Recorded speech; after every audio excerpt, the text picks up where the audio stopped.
There's nothing really exciting about practices, especially captain's practices. Unless, of course, it's the first one in franchise history and the first time that we've gotten to see players on ice for the Seattle Kraken.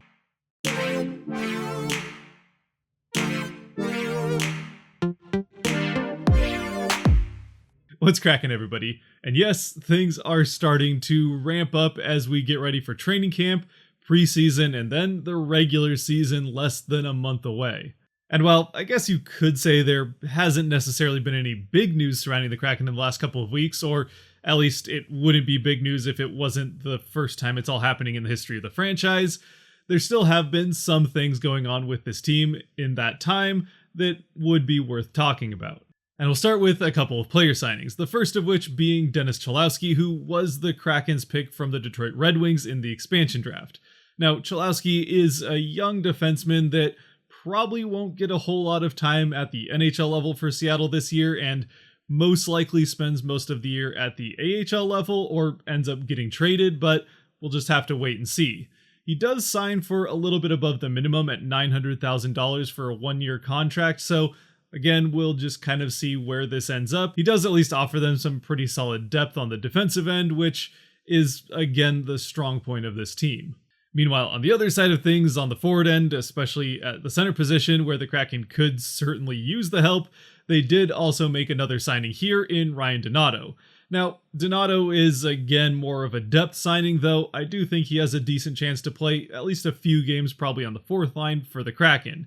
It is just a $750,000 one-year deal for Donato in Seattle that is definitely a prove-it contract to see what, if anything, he can provide to this team. At 25 years old, he still does have plenty of time to make his way in the NHL, but so far to this point really hasn't been able to stick anywhere he's gone, starting things off with Boston, then a couple of years in Minnesota before playing for the San Jose Sharks this last year. Now, Donato does have a reputation for having a pretty decent shot. The problem is he just doesn't necessarily skate as good as you would hope for a guy that is on the forward end, especially a center. So it is probably mostly because of that less than ideal skating ability that he has for an NHL center that really has not allowed him to get into enough positions to utilize his shot enough at this point in his NHL career. But if the Kraken, who again certainly could use the forward help, can find ways to get him in the right position at the right times, then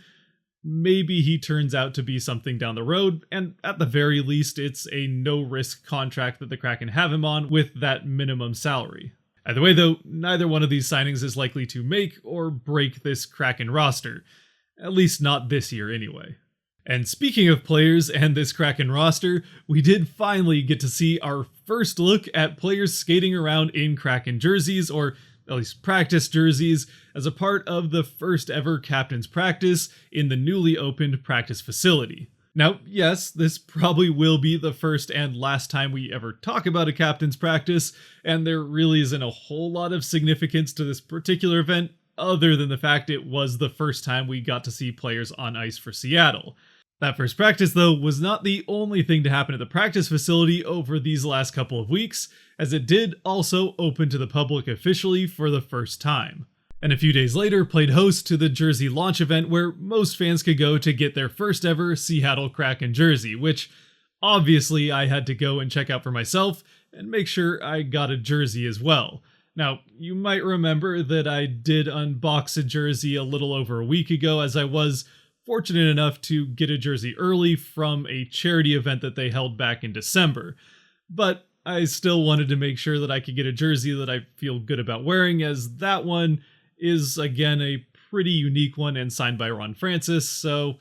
I wanted to get one that I could wear a little bit more frequently and not worry about as much. It was also fun to see a couple of you guys there and see all this excitement for the Kraken live and in person, with a line that literally went all the way out the door and around the corner. And if you were there and I didn't see you, or maybe you're at one of the other events, I'd love to know down in the comment section what jersey you ended up getting. As far as which one I got, if you haven't already seen it, this is a number 5 jersey, so it's obviously Mark Giordano, who could end up being the first ever captain for this team, but I'm not super convinced that they're going to have a captain for the first year or two. but if they do, it probably will be him, and I will have to get a C to put on this jersey. Giordano did seem like one of the more popular jerseys that people were getting, though maybe outclassed by Tanev and, of course, Grubauer being one of the first goalies and the first 1A goalie in team history, and likely to start the first game. But still, I think that getting any of the players from the expansion draft, even if they don't end up on the team for a super long period of time, at least they were a part of one of those first players selected to the team. But I did also see fans with Appleton, Lauzon, and I even saw that they had jerseys already printed up for Chalowski and Donato, who we talked about just getting signed. And I did seriously consider going with an away jersey right off the bat after seeing those for the first time in person, as they are particularly nice looking jerseys, especially for an away one, where I personally tend to prefer home jerseys, but these away ones are very nice looking. I will also say that with the away jerseys, the inaugural patch here does look a little bit, or maybe even considerably better on the away jerseys than it does on the home, where personally I still think it looks pretty nice, but the fact that it does have this white outline around the edges that is the only white on the entire home jersey, that is a little bit weird and kind of off-putting, I guess you could say, but again, I still think it looks nice, though it does look better on the away jerseys where it's white on white. Obviously, in the end, I still ended up going with a home jersey rather than an away right off the bat, mostly because the aways were only available in blanks that you had to get custom stitched, where if you wanted a player name and number on it, then you had to go with a home. But I definitely will be getting an away jersey at some point this season, though I am kind of hoping to wait until they start getting some player names and numbers on those white jerseys. At which point, I mean, we'll see how things go for the first couple of months of the season, but I'm definitely leaning towards Donskoy for that, mostly because I am coming over from being an Avs fan. Before we move on entirely from the jerseys, though, there are a couple of more details that I want to spend a little bit more time on. I did mention both of these things in that unboxing video a week ago, but again, I think it's worth spending a little bit more time on. The first of which being the material that these jerseys are going to be made out of. These new prime green jerseys that Adidas is rolling out this year and then going forward is again a new thing that Adidas knew was coming, and is part of why it took as long as it did for us to officially get to see and buy Kraken jerseys, because they had some things they had to finish up towards the end of the season. Now, the cool thing is the fact that it's mostly made out of recycled plastic that was either going to go to a landfill or potentially end up in the ocean as just more pollution. So, at least to me, the fact that they're trying to do something environmentally conscious here and at least make a little bit of a dent in some of that plastic waste that, again, would either be going to a landfill or potentially end up in the oceans or wherever as pollution is definitely a step in the right direction, and something that I'd love to see professional leagues, whether it's the NHL or otherwise, do more of down the road in any way that they can. There is one more jersey related thing that I did want to follow up on that I mentioned in that unboxing video, and that is the fact that if this is your first time buying a hockey jersey, or maybe just your first time in a while, you definitely should be trying to aim for getting one of the Adidas jerseys rather than one of the Fanatics ones.